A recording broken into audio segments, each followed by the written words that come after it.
और उनको great masters कहा जाता है। उन्हीं का हम सिर्फ अभी जिक्र कर रहे हैं जिन्होंने कमर्शियल सिनेमा नहीं बनाई है, क्लासिक सिनेमा बनाई है। आंद्रे तारकोस्की ने कुल मिला के 8 फिल्में बनाई हैं। उनकी फिल्में आपने शायद देखी होगी, जैसे कि मिरर, स्टॉकर, सैक्रिफाइस, नॉस्टैल्जिया। ठीक है। इसके बाद हम एक तीसरे जॉनर की बात कर रहे हैं, वो है क्रिस्टोफर किस्लोस्की। उन्होंने डेकालॉग बनाई, 10 फिल्में।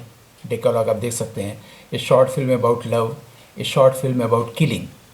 ठीक है। इसके अलावा उन्होंने 3 कलर्स बनाए, 3 colours, blue, white and red. Double life of Veronique, ये एक फिल्म बनाई। तो इन फिल्मों को आप देखे होंगे, नहीं देखे होंगे तो आप देखिए, आपको लगेगा कि इस तरह की फिल्में, जिसको हम पोइटिक सिनेमा या क्लासिक सिनेमा कह रहे हैं, भारत में अभी बनना शुरू ही नहीं हुई है।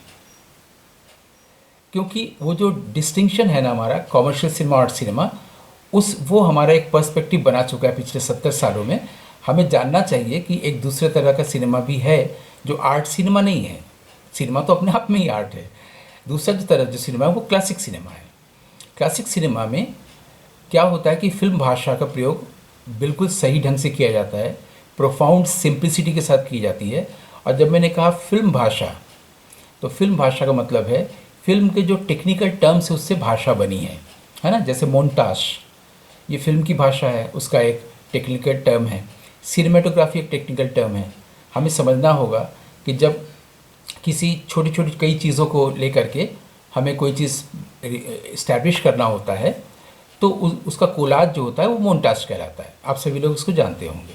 अगर आपने सत्यजीत रे की फिल्म अपराजितो देखी है, तो आप देखते हैं कि जब माँ और बेटा और पिता माने हरिहर और उनकी पत्नी और उनका बच्चा अपू, तीनों जब बनारस आते हैं, तो राजघाट का पुल, गंगा नदी, कुछ छतरी, सीढ़ी, घाट, इन सब के बहुत कम कम सेकंड का एक कोलाज दिखा दिया जाता है और इस्टेब्लिश कर दिया जाता है कि हाँ वो लोग बनारस आ गए। This is montage. बहुत सिंपल एग्जाम्पल है ना। ऐसे ही कई टेक्निकल टर्म्स है, डीप फोकस है, कैमरा एंगल्स हैं, लॉन्ग शॉट है, क्लोजअप शॉट है, एक्सट्रीम क्लोजअप्स हैं। सबकी अपनी अपनी पहचान भी है। जैसे बर्गमैन की फिल्में आप देखेंगे तो उसमें एक्सट्रीम क्लोजअप का बहुत यूज़ हुआ है। तारकोस्की की फिल्में देखेंगे तो उसमें लॉन्ग शॉट का यूज़ बहुत हुआ है। तो लॉन्ग टेक्स भी और लॉन्ग शॉट्स भी।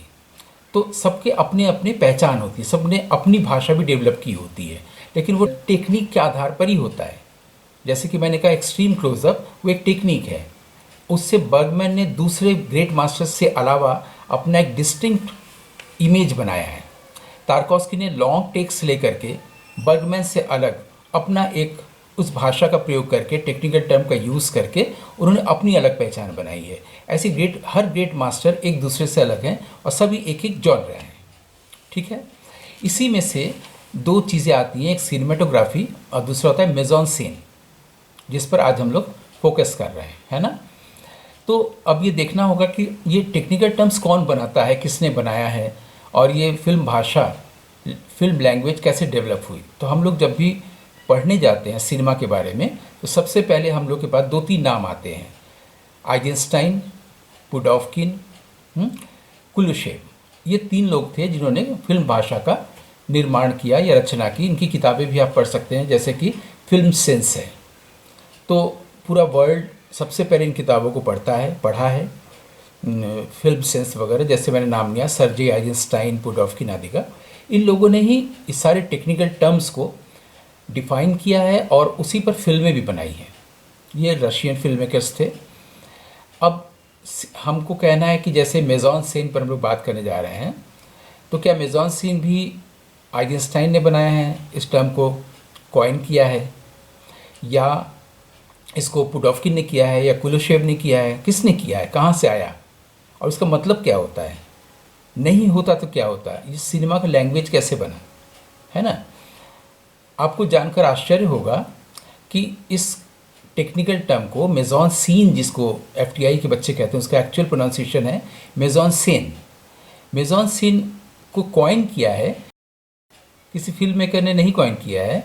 मेजॉन सीन को एक ऑथर ने, एक राइटर ने कॉइन किया है, और वो उस वक्त कॉइन किया है जबकि सिनेमा का आविष्कार ही नहीं हुआ था। सिनेमा का आविष्कार आप जानते हैं कैसे हुआ होगा। हम आप ये भी जानते होंगे कि भारत के बाहर पूरे विश्व में थ्योरीज आर्ट की चली हैं जो फ्रांस से पूरे वर्ल्ड में गई है, जिसके आधार पर लिटरेचर लिखा गया है, नाटक लिखे गए हैं, फिल्में बनी हैं। और ये पेरिस में, फ्रांस में होता था। नेचुरलिज्म आपने सुना होगा, इम्प्रेशनिज्म सुना होगा, पोस्ट इम्प्रेशनिज्म सुना होगा, क्यूबिज्म सुना होगा, फॉबिज्म, ऑबिज्म, सरेलिज्म। और उसमें हम क्रिएटिविटी कैसे ला सकते हैं? पेंटिंग में, अपनी राइटिंग में, स्क्रीन पे राइटिंग में, सिनेमाटोग्राफी में, फिल्म बनाने में। हमारे पास कोई भी आइडिया हो वो तो मेमोरी से ही आएगा। तो जब तक हम इस पूरे नेटवर्क के बाहर नहीं आ जाते हैं तब तक हम कुछ नया रच ही नहीं सकते हैं, ना तो पोइट्री, ना तो विजुअल पोइट्री। विजुअल पोइट्री माने कि फिल्म। क्लियर? तो जो पोएट, वो पोएट तभी होगा जब इस नेटवर्क के बाहर आ पाएगा, जब उसका माइंड एम्प्टी माइंड होगा, और तब उसके हार्ट से, माइंड एक अलग चीज़ होती है, हार्ट एक अलग चीज़ होती है। दोनों की चीज़ें हमारे भीतर, ये फैकल्टीज़ दी हुई हैं। इन दोनों की कॉग्निटिव फैकल्टीज़ हमारे ब्रेन में हैं। हम लोग किसी चीज़ों को समझते हैं, हम लोग किसी चीज़ों को महसूस करते हैं, है ना। एक होता है थॉट, एक होता है फीलिंग, है इमोशन। इसलिए लेकिन हम लोग भाषा में लिंग्विस्टिकली बहुत कुछ गलत बोल जाते हैं। जैसे आज मेरा मन नहीं है स्कूल जाने का, आज मेरा दिल नहीं कर रहा है कुछ खाने का। मैंने दिल को ही मन और मन को ही हार्ट कह देते हैं। माइंड एक अलग चीज़ है जिसका मतलब है थॉट, हार्ट एक अलग चीज़ है जो माइंड के बियॉन्ड है। ठीक है। तो जो लोग फोटोग्राफी करते हैं वो माइंड से चलते हैं, क्योंकि उनका अपना कुछ उसमें कंट्रीब्यूशन नहीं है।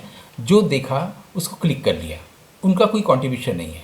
सिनेमेटोग्राफर वो पोइट होता है, वो माइंड के वर्ल्ड से बाहर आता है, वो अपने हार्ट के, by dint of heart, by the virtue of heart, वो क्रिएट करता है। तब वो सिनेमेटोग्राफी के थ्रू लोगों तक ले जाता है। इसे हम लोग और एग्जाम्पल से डिटेल्स में समझेंगे। ठीक है।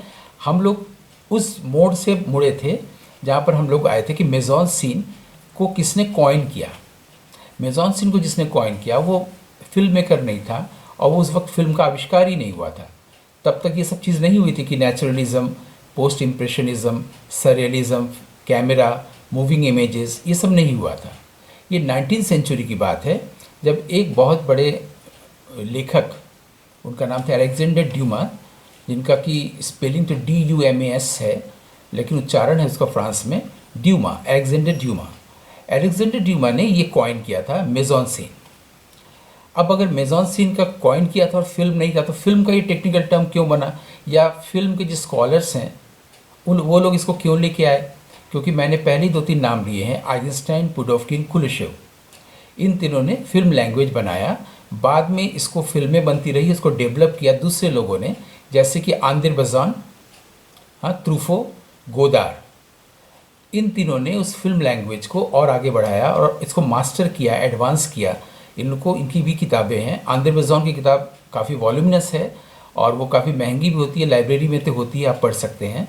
तो आंद्रे बजान की किताबों में या ट्रूफो की किताबों में, ट्रूफो पहले क्रिटिक थे, बाद में फिर फिल्म मेकर हुए। उसी तरह फिर गोदार, जिनका कि पिछले साल डेथ हुआ। इन लोगों ने फिल्म लैंग्वेज को एडवांस किया। ठीक है। लेकिन मेजॉन सीन जो है, मेजॉन सीन को कॉइन किया था अलेक्जेंडर ड्यूमा। हम लोग थिएटर के वर्ल्ड में वो है कि थिएटर ऑफ द एब्सर्ड, आपने सुना है ये शब्द, थिएटर ऑफ द एब्सर्ड? तो थिएटर ऑफ द एब्सर्ड एक ऐसा हमारा जॉनर है आर्ट का, ड्रामा का, जिसमें अब तक मैक्सिमम नोबेल प्राइज़ मिले हैं। अभी तक किसी लिटरेचर में भी नहीं मिला है किसी को इतना। तो उसमें हम लोग जो नाम जानते हैं, उसमें सैमुअल बेकेट को जानते हैं, आइनेस्को को जानते हैं, हैरोल्ड पिंटर को जानते हैं, वास्लाव हावेल को जानते हैं, काफ़ी लोग हैं, जॉन जेने को जानते हैं। लेकिन थिएटर ऑफ द एब्सर्ड के लिए एब्सर्डिटी शब्द को कॉइन किया था एक राइटर ने, जिनका नाम है एल्बेर कामू। एल्बेर कामू ने इसको अपनी किताब मिथ ऑफ सिसिफस में वर्ड को कॉइन किया था, एब्सर्डिटी, एब्सर्ड, जो एक टेक्निकल टर्म बना, जिसके आधार पर थिएटर ऑफ द एब्सर्ड एक पूरी स्ट्रीम बनी, जो करीब 70-80 साल तक लोग उस पर लिखते गए और नोबेल प्राइज़ पाते गए। जिनमें हमने 3-4 नाम बताया, Samuel Beckett, Ionesco, Harold Pinter, Vaclav Havel, Jean Genet. इसी तरह से अलेक्जेंडर ड्यूमा ने ये टर्म कॉइन किया था मेजॉन सीन। मेजॉन सीन का राइटिंग में क्या इंपॉर्टेंस या रोल है, या ड्रामा में क्या क्या मतलब है इसका? मेजॉन सीन का मतलब आमतौर पर आज के स्कॉलर्स और फिल्म मेकर्स ये लेते हैं जो मोन्टाज के आसपास है। हमने मोन्टाज का एग्जाम्पल दिया अपराजितो का, कि जब हम किसी जगह को, किसी बात को, किसी प्लॉट को, किसी आइडिया को इस्टेब्लिश करना चाहते हैं और उससे जुड़े हुए कुछ मूविंग इमेजेस का एक कोलाज बनाते हैं तो मोन्टाज है। लगभग ऐसा ही वो डिफाइन करते हैं कि वही मेजॉन सीन भी है, जो कि नहीं है। मेजॉन सीन में बहुत सारी चीज़ें आ जाती हैं, जिसमें लाइट भी आ जाती है, साउंड भी आता है, लोकेशन भी आता है, आइडिया भी आता है और स्पेक्टिकल भी आता है। लेकिन अगर सरल शब्दों में समझना चाहें, क्योंकि हम लोग हमेशा चीज़ों को आसानी से समझना चाहते हैं, लेकिन वो आसान भी गहन होना चाहिए। जैसे आप हमारे यहाँ छंद और कविता के बारे में पढ़ने जाएंगे तो इसका एटिमोलॉजिकल मीनिंग या निरुक्तिगत मतलब होता है कि जो बहुत सरल सादे सीधे शब्दों में कह दिया जाएगा, लेकिन उसके पीछे कहने का कुछ उद्देश्य होगा, उसके पीछे कुछ गहनता होगी। ये हमारे यहाँ वेद के समय से चला आ रहा है। छंद की बात, वो कहा जाएगा कि अग्नि, गाय, लेकिन हम लोग को लगेगा बहुत सीधा साधा शब्द है, लेकिन उसके पीछे गहनता छुपी है। उसी तरीके से मेजॉन सीन प्रोफाउंड सिंप्लिसिटी है, वो है कि आप अपने पूरे आइडिया को, और भी सिंपलेस्ट टर्म में बताएं, पूरी कहानी को, पूरे प्लॉट को किस लोकेशन में इस्टेब्लिश कर रहे हैं। आपको जो कहना है, आपके भीतर जो इंस्पिरेशन आया है अपने आप को वर्णन करने का, उसको आप किस लोकेशन पे ले जाके रखते हैं, और उस लोकेशन में जाने पर आपका साउंड, लाइट और आदि आदि चीज़ों का जो एलिमेंट्स ऑफ सिनेमा है वो कैसे रोल निभाती है। ठीक है, आपने हमारी फिल्म भी देखी होगी पद्म कौमुदी। पद्म कौमुदी फिल्म में अगर आप शुरू का लगातार 6-7 मिनट देखें तो उसमें शुरू में सिर्फ मेजॉन सीन्स हैं, सिर्फ और सिर्फ मेजॉन सीन। कैसे? आप उसमें देख रहे हैं कि एक बहुत बड़ा सा रूइन है, एक इतनी बड़ी बिल्डिंग जिसमें कोई रह नहीं सकता, वो रूइन है। वो आपने पहले ही इसको देखा। उसके बाद आप देखते हैं एलोरा की गुफाओं को हम दिखा रहे हैं, एलोरा के जितने जो आर्किटेक्चरल मॉन्यूमेंट्स हैं उनको हम दिखा रहे हैं।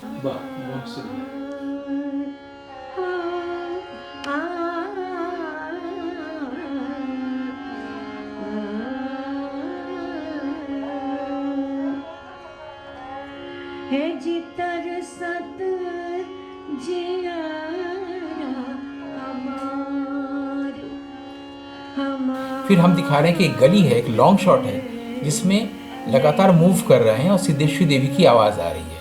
वो बनारस की वो गली है जिसमें सारी ठुमरी गायिकाएँ रहती थी।